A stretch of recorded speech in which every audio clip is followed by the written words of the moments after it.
তোমরা বলো আমি ন্যায়ের পথে থাকবো নাকি অন্যায়ের পথে থাকবো, আমি মিথ্যার পথে থাকবো নাকি সত্যের পথে থাকবো,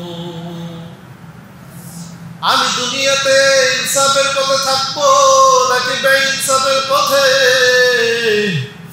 স্ত্রী ডাক দিয়ে বলে, প্রাণের স্বামী, ভারতের 65 কোটি হিন্দু আপনার মুখের দিকে তাকিয়ে রয়েছে। আপনি যদি অন্যায়ের পথে চলেন, দেশের মানুষ ন্যায়কে ভুলে যাবে। আপনি যদি মিথ্যার পথে থাকেন, দেশের মানুষ সত্য ভুলে যাবে, সবাই মিথ্যার পথে চলবে। আপনি যদি বেইনসাফের পথে থাকেন, মানুষ ইনসাফ ভুলে যাবে। ডক্টর শিব শক্তি সুরজি বললেন, তাহলে বলো আমি সত্যের পথে থাকবো নাকি মিথ্যার পথে থাকবো। স্ত্রী বললেন, অবশ্যই আপনি সত্যের উপরে থাকবেন, মিথ্যার পথে থাকা আপনার ঠিক হবে না। ডক্টর শিব শক্তি সুরজি বললেন, যদি আমি সত্যের পথে থাকি তাহলে আগামীকাল থেকে ফলের রস আর তোমাদের নসিবে জুটবে না। আমাকে প্রশ্ন করলেন, সত্যের পথে থাকবো নাকি মিথ্যার পথে থাকবো। আমি তো ভালো উপদেশ দিলাম, সত্যের পথে থাকবো। তাহলে কাল থেকে কেন আর ফল আমাদের নসিবে জুটবে না, কেন আমাদের দুর্ভোগ পোহাতে হবে। ডক্টর শিব শক্তি সুরজি বললেন, আমি হিন্দুদের ধর্মগ্রন্থ পড়তে জানি, মহাভারত পড়তে জানি, বাইবেলও পড়তে জানি, 12টা ভাষার উপর পাণ্ডিত্য অর্জন করেছি। মুসলমানদের ধর্মগ্রন্থ পড়তে জানি, আল কোরআনও পড়তে জানি, শুরু থেকে শেষ পর্যন্ত তার মানেও আমি জানি। আল কোরআন আমি পড়ে দেখলাম, আমি যদি সত্যের উপর চলতে চাই, যদি আমি অন্যায়কে ছাড়তে চাই, যদি আমি ন্যায়ের পথে চলতে চাই, পুরো আল কোরআনের অর্থ আমি পড়ে দেখলাম। সত্যের উপর যদি আমি চলতে চাই, মন্দির থেকে বের হতে হবে। সত্যের পরে চলতে গেলে মসজিদে ঢোকা ছাড়া কোনো উপায় নাই। কোরআনের 6টি মৌলিক হক আদায়ের মাধ্যমে আমার আল্লাহ রব্বুল আলামিন কোরআনের 6টি মৌলিক হক আদায় করার কারণে সেই জাহান্নামের পথের মানুষগুলোকে আল্লাহ জান্নাতের পথে নিয়ে আসেন। যেই মানুষগুলো অন্যায়ের পথে ছিল, যেই মানুষগুলো ছিল নারী নির্যাতনকারী, যেই মানুষগুলো ছিল ধর্ষণকারী, যেই মানুষগুলো ছিল অন্যায়কারী, যেই মানুষগুলো অন্যায়ের পথে ছিল, আল্লাহ রাসূল 23 বছর পরিশ্রম করার মাধ্যমে ওই মানুষগুলোকে আল্লাহ রাসূল জাহান্নামের পথ থেকে জান্নাতের পথে আনলেন। এটি সম্ভব হয়েছিল কোরআনের মাধ্যমে, কোরআনের 6টি হক আদায় করার মাধ্যমে। কোরআনের মৌলিক 6টি হকের 1 নাম্বার হক হলো কোরআনকে তেলাওয়াত করা। কারণ মুসলমান ঘরে জন্ম নিলাম, কিন্তু তারপর কোরআন পড়তে পারে না, এর মতো হতভাগা পৃথিবীতে আর একটাও নাই। আল্লাহ রাব্বুল আলামিন বলেন, ইন্নাল্লাযী ফারাদা আলাইকাল কুরআন, আমি আল্লাহ পাক রব্বুল আলামিন কোরআনকে শেখা তোমাদের জন্য ফরজ করে দিয়েছি। সুবহানাল্লাহ। কোরআন তেলাওয়াত করা আমার আল্লাহ সবার জন্য ফরজ করে দিয়েছেন।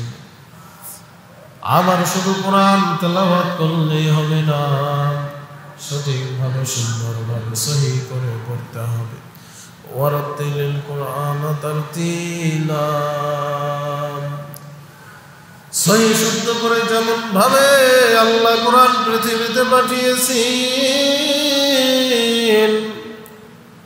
শুদ্ধ করে কোরআন তেলাওয়াত করতে হবে। বাংলা ইংরেজির মতো নয়, কোরআন যখন বান্দা তেলাওয়াত করবে সঠিকভাবে সুন্দরভাবে সহি শুদ্ধ করে কোরআন পড়তে হবে।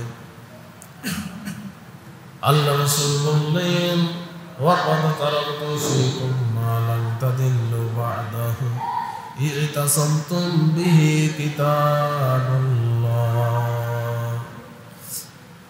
রাসূল বললেন দুনিয়াতে তোমরা যদি জাহান্নাম থেকে বাঁচতে চাও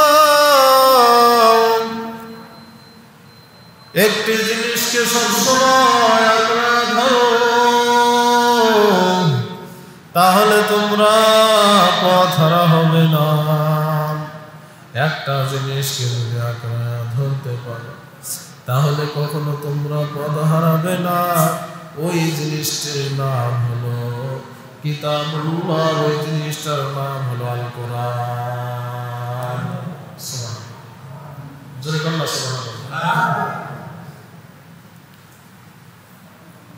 রাসূল বললেন যদি কোরআনকে আঁকড়ে ধরতে পারো দুনিয়াতে কখনো তোমরা পথ হারাবে না। পথ হারাবে না মানে হলো কখনো জান্নাতের পথ থেকে জাহান্নামের পথে যাবে না। যদি তোমরা কোরআনকে সঠিকভাবে আঁকড়ে ধরতে পারো, কিন্তু তারপরেও কোরআনের এত মর্যাদা, কোরআনের এত দাম।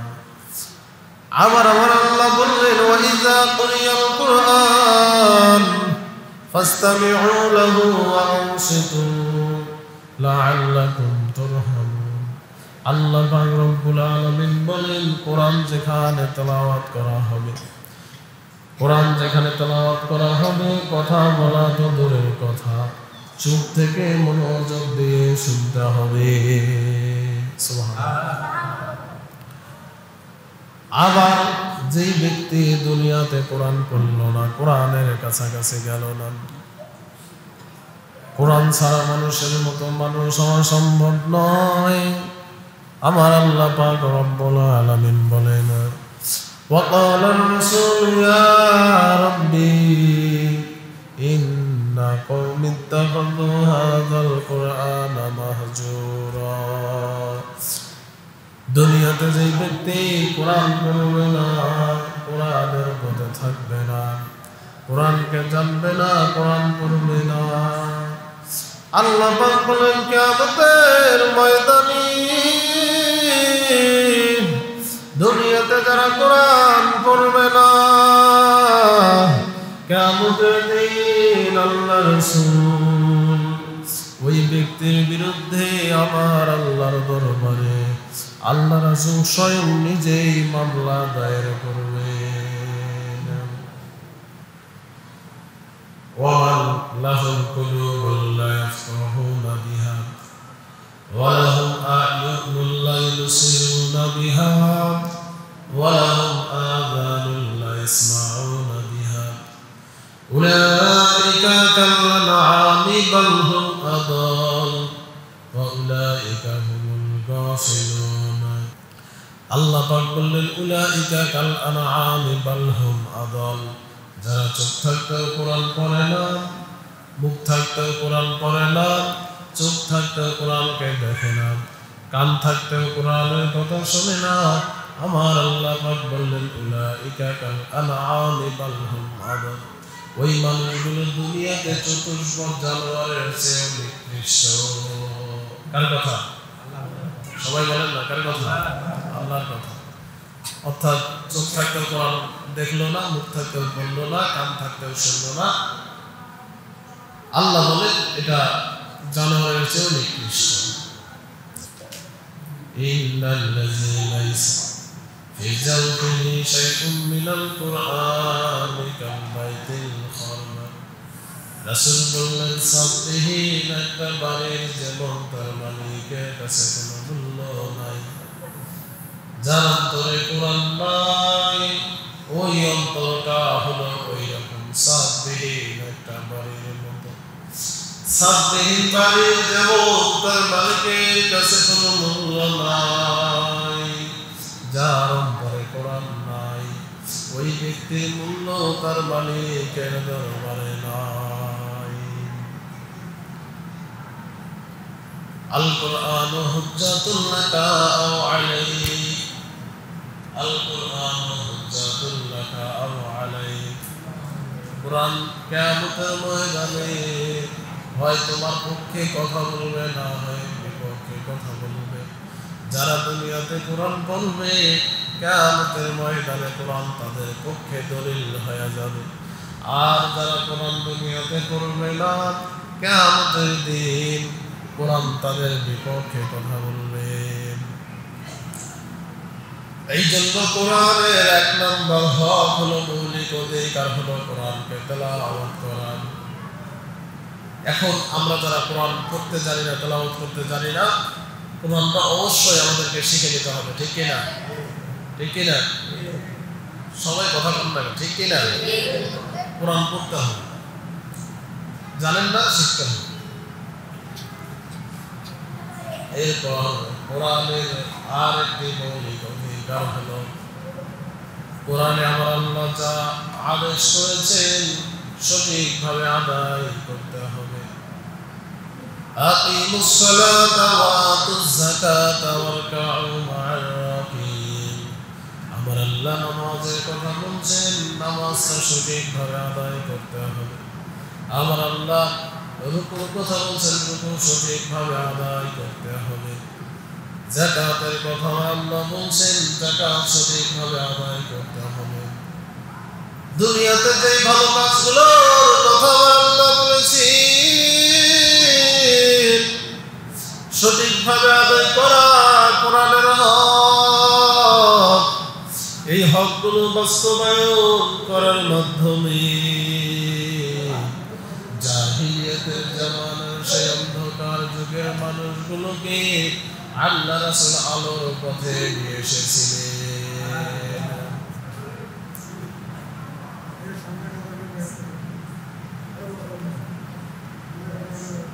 তাহলে আমার আল্লাহ কোরআনে যা আদেশ করেছেন সব হকগুলো সঠিকভাবে আদায় করতে হবে। আমার যে হকগুলো আমার আল্লাহ আমার কোরআনের ভিতরে আমার আল্লাহ যা নিষেধ করেছেন সবগুলো আপনাকে মানতে হবে। ব্যবসা করার জন্য কম দেওয়া যাবে না, জমি আবাদ করেন মানুষের জমির আইন কাটা যাবে না। আবার আপনি বেনামাজি হওয়া যাবে না, সুদখোর হওয়া যাবে না, ঘুষখোর হওয়া যাবে না। দুনিয়াতে শিরক করা যাবে না, মূর্তি পূজা করা যাবে না। আল্লাহ পাক দুনিয়াতে যা করতে নিষেধ করেছেন সব কিছু বাদ দিতে হবে, তাহলেই জাহান্নামের পথ থেকে জান্নাতের পথে আসা যাবে। আল্লাহ রাসূল এই কোরআনের হুকুমগুলো বাস্তবায়ন করেছিলেন। কোরআনে আমার আল্লাহ যা হুকুম করেছিলেন সেগুলো তারা মেনেছিলেন। আবার কোরআনে আমার আল্লাহ যা নিষেধ করেছেন সেগুলো ছেড়ে দেওয়ার কারণে ওই জাহিলি যুগের অমানুষগুলো মানুষে পরিণত হয়েছিল। সুবহানাল্লাহ। তাহলে কোরআনের আর একটি হক হলো কোরআনকে বোঝা। কোরআনের ৪ নম্বর মৌলিক অধিকার হলো কোরআনকে অর্থ বুঝে পড়া। সুবহানাল্লাহ। এখন সমস্যা হলো যে হুজুর পড়তেই জানি না, অর্থ আবার পড়তেই জানি না,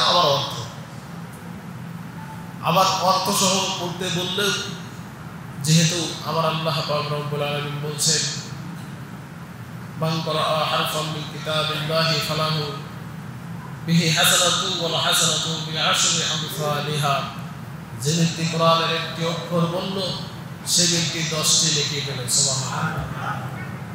সুবহানাল্লাহ জোরে বলেন না। মসজিদে আসছেন কিসের উদ্দেশ্যে? নেকির না, কিসের উদ্দেশ্যে? নেকির উদ্দেশ্যে। তো সুবহানাল্লাহ বললে কি ক্ষতি হয়? ক্ষতি হয়। হুজুর সুবহানাল্লাহ বলতে সমস্যা কি? আল্লাহর সাথে গাদ্দারি কেউ করবেন না।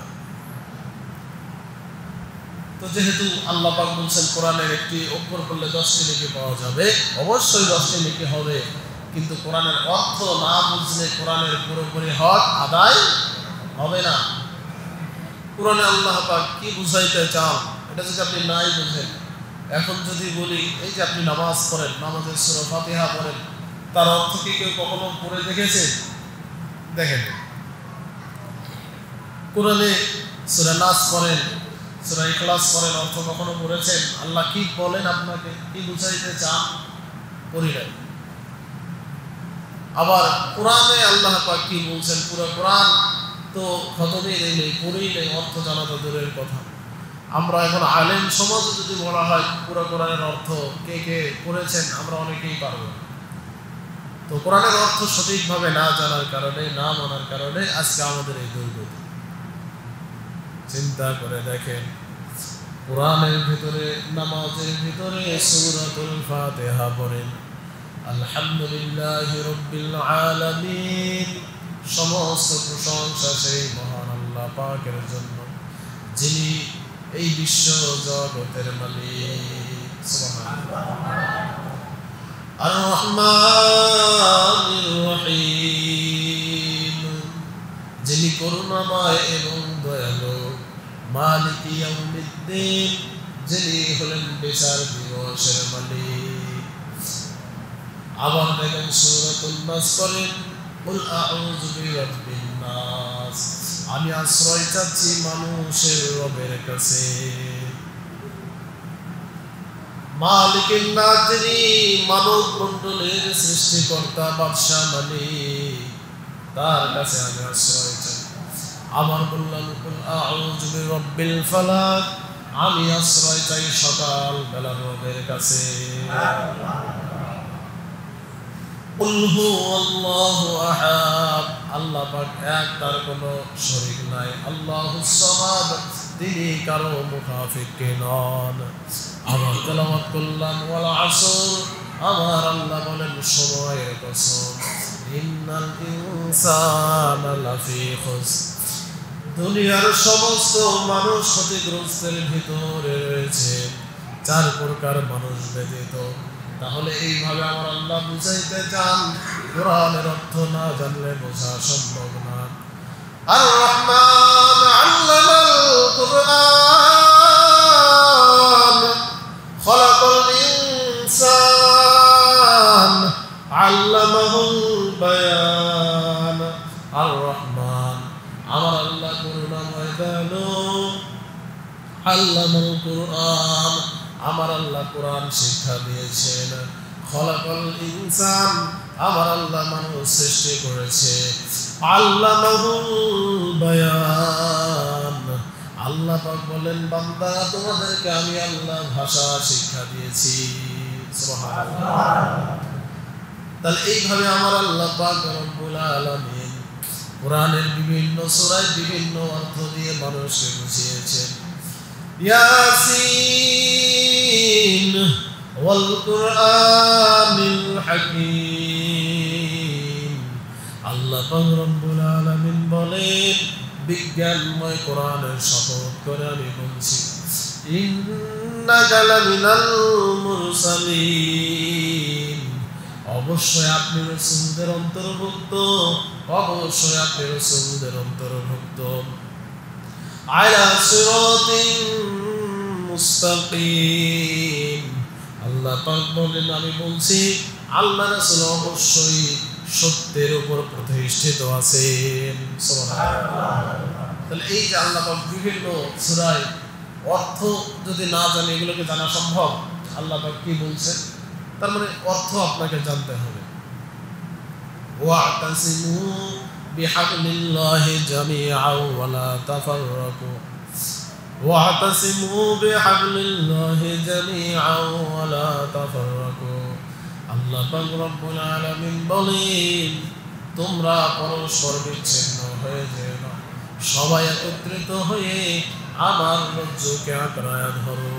আল্লাহ পাক বলছেন বিচ্ছিন্ন হয়ে না, একত্রিত হও।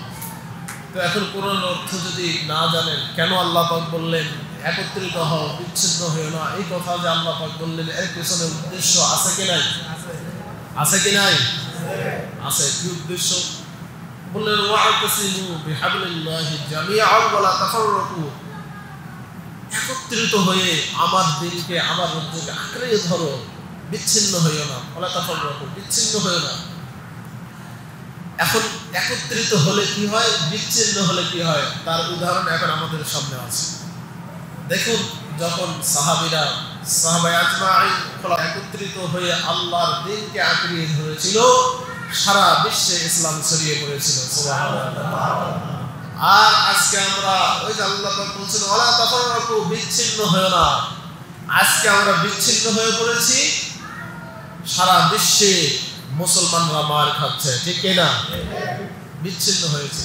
তো আল্লাহ পাক যে বলেছেন বিচ্ছিন্ন হয়ো না, একত্রিত হও, তার মানে আল্লাহ পাক তো জানে বান্দার ভবিষ্যতে কি আছে। একত্রিত যদি হয়, ইসলাম ছড়িয়ে পড়বে সারা বিশ্বে। আর যদি এরা বিচ্ছিন্ন হয়ে যায়, ইসলামের শত্রু তখনও ছিল, এখনো আছে, কিয়ামত পর্যন্ত থাকবে, ঠিক না? আর কিয়ামত পর্যন্ত ইসলামের শত্রুরা থাকবে। তারা সুযোগ খুঁজবে, মুসলমানরা যখন একত্রিত হবে তখন ইসলামের শত্রুগুলো কোণঠাসা হয়ে ইসলামের পদতলে থাকবে। আর যদি এরা বিচ্ছিন্ন হয়ে যায়, তখনই ইসলামের শত্রুরা আক্রমণ করে বসবে, ঠিক না? এই জন্য আল্লাহ পাক বললেন ওয়া'তাসিমু বিহাবলিল্লাহি জামিআন ওয়া লা তাফাররাকু। সুবহানাল্লাহ। বিচ্ছিন্ন হয়ো না। তো এখন কোরআনের অর্থ যদি আপনি না জানেন, না বোঝেন, তাহলে আল্লাহ পাক কি বুঝাইতে চান, কি বললেন বুঝবেন না। ইয়াওমা ইয়াফিরুল মার'উ মিন আখিহি ওয়া উম্মিহি ওয়া আবিহি ওয়া সাহিবাতিহি ওয়া বানি। আল্লাহ বললেন কিয়ামতের দিন ভাই ভাইকে ভুলে যাবে, সন্তান মাকে ভুলে যাবে, মা সন্তানকে ভুলে যাবে, বাবা ছেলেকে ভুলে যাবে, ছেলে বাবাকে ভুলে যাবে। তো দুনিয়াতে বলেন তো, মা আর সন্তানের ভালোবাসা, এর চেয়ে বড় ভালোবাসা আর কিছু আছে? আছে? কথা বলেন, আছে? নাই। তাহলে তো আল্লাহ পাক আগে মায়ের কথাটা বলা উচিত ছিল, ঠিক কি না? আগে বলা উচিত ছিল কিয়ামতের দিন মা সন্তানকে ভুলে যাবে, এটা আগে বলা উচিত ছিল না? তো আল্লাহ পাক প্রথম কি বললেন? ইয়াওমা ইয়াফিরুল মার'উ মিন আখিহি, কিয়ামতের দিন ভাই ভাইকে ভুলে যাবে। সুবহানাল্লাহ বলেন। তো বলা উচিত ছিল মা সন্তানকে ভুলে যাবে, ওইটা বললেন আল্লাহ পরে। আগে কি বললেন? ভাই ভাইকে ভুলে যাবে। তো এই কথাটা আল্লাহ কেন বললেন কোরআনের ভিতরে? মা সন্তানের ভালোবাসার মতো ভালোবাসা দুনিয়াতে নাই। ভাই ভাইকে ভুলে যায়, কিন্তু ভাই তার স্ত্রীকে ভুলে না, প্রেমিকাকে ভুলে না। যুবক মাকে ভুলে যায়, বাবাকে ভুলে যায় প্রেমিকার টানে, ঠিক কি না? সেটা বললেন পরে। ভাই ভাইকে ভুলে যাবে, এই কথাটা কেন আগে বললেন? তার মানে হলো দুনিয়াতে দেখবেন ভাই যদি আঘাত প্রাপ্ত হয়ে যায় কোন মানুষের দ্বারা, মা প্রতিশোধ নিতে চায় না, বাবা যা হয়েছে ভুলে যাও। বাবা প্রতিশোধ নিতে চায় না, যা হয়েছে ভুলে যাও। স্ত্রী প্রতিশোধ নিতে চায় না, ঝামেলা ঘাড়ে নিতে চায় না, যা হয়েছে ভুলে যাও, সমাধান করে নাও। কিন্তু দেখবেন ভাই যদি আঘাতপ্রাপ্ত হয়, ভাই কিন্তু বলে না যে ভুলে যাও, প্রতিশোধ নিতে চায়, ঠিক কি না? তো আল্লাহ পাক এই কারণে বললেন কিয়ামতের দিন যে ভাই দুনিয়াতে তোমার বিপদে প্রতিশোধ নিতে চায়, বিপদে সবার আগে আগিয়ে আসে, সেই ভাইও কিয়ামতের দিন তোমাকে ছেড়ে পালিয়ে যাবে, ঠিক কি না? সুবহানাল্লাহ। তো এই জিনিসগুলো যদি না বুঝেন, কোরআনের অর্থ যদি না জানেন, তাহলে এগুলো জানা সম্ভব, বোঝা সম্ভব? এই জন্য কোরআনের মৌলিক অধিকারের ভিতরে এটাই বললাম, 4 নাম্বার মৌলিক অধিকার হলো কোরআনকে পড়তে হবে এবং কোরআনের অর্থ জানতে হবে। সুবহানাল্লাহ। ইন্না আনজালনাহু কুরআনান আরাবিয়্যান লাআল্লাকুম তা'কিলুন। আল্লাহ পাক রব্বুল আলামিন বলেন, দুনিয়াতে আমি আল্লাহ পাক রব্বুল আলামিন কোরআনকে আরবি ভাষায় অবতীর্ণ করেছি যাতে দুনিয়ার মানুষ তোমরা বুঝতে পারো। আবার আল্লাহ পাক রব্বুল আলামিন বললেন, আফালা ইয়াতাদাব্বারুনাল কুরআন আম আলা কুলুবিন আকফালুহা। দুনিয়াতে কোরআন নিয়ে কেন তোমরা গবেষণা করো না?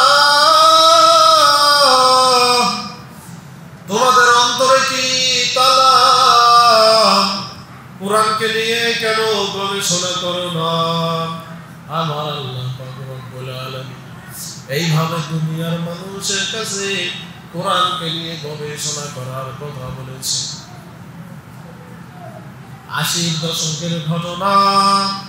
ভারতের একজন বিখ্যাত হিন্দু পণ্ডিত ছিল, নাম হলো ডক্টর শিব শক্তি স্বরূপজি। লন্ডন থেকে 12টা ভাষার উপরে পণ্ডিত্য অর্জন করে আসলেন। ভারতের সব থেকে বিখ্যাত মন্দির, সেই মন্দিরের ব্রাহ্মণ হিসাবে দায়িত্ব তিনি পালন করলেন। সেই মন্দিরের অধীনে ছিল 300 বিঘা জমি, যা আবাদ হতো সেই ডক্টর শিব শক্তি স্বরূপজির নসিবে থাকতো।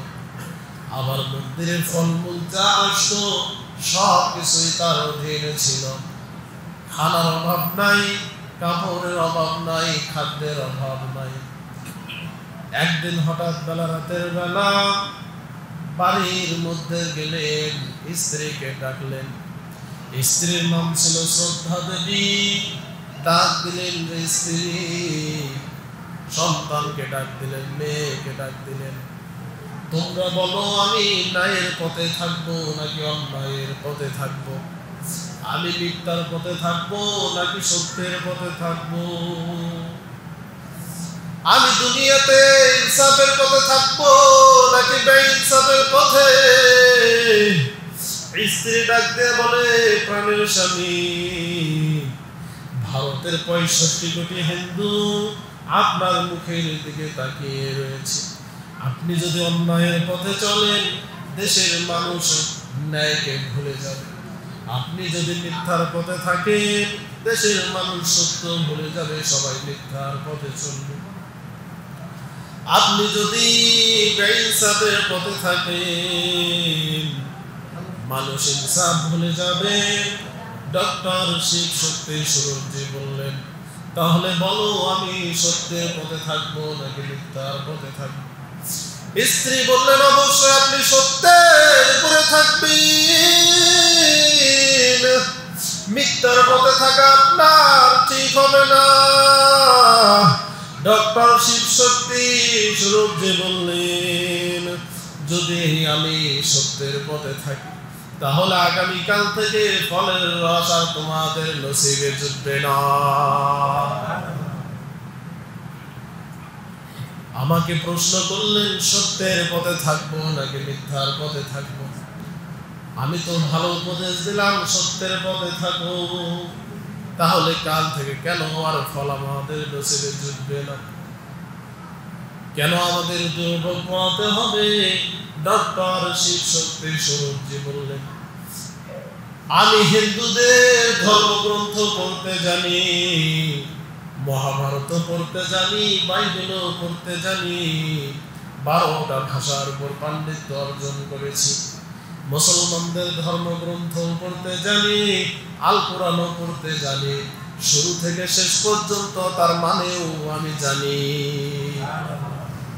আল কোরআন আমি পড়ে দেখলাম, আমি যদি সত্যের উপর চলতে চাই, যদি আমি অন্যায়কে ছাড়তে চাই, যদি আমি ন্যায়ের পথে চলতে চাই, পুরো আল কোরআনের অর্থ আমি পড়ে দেখলাম।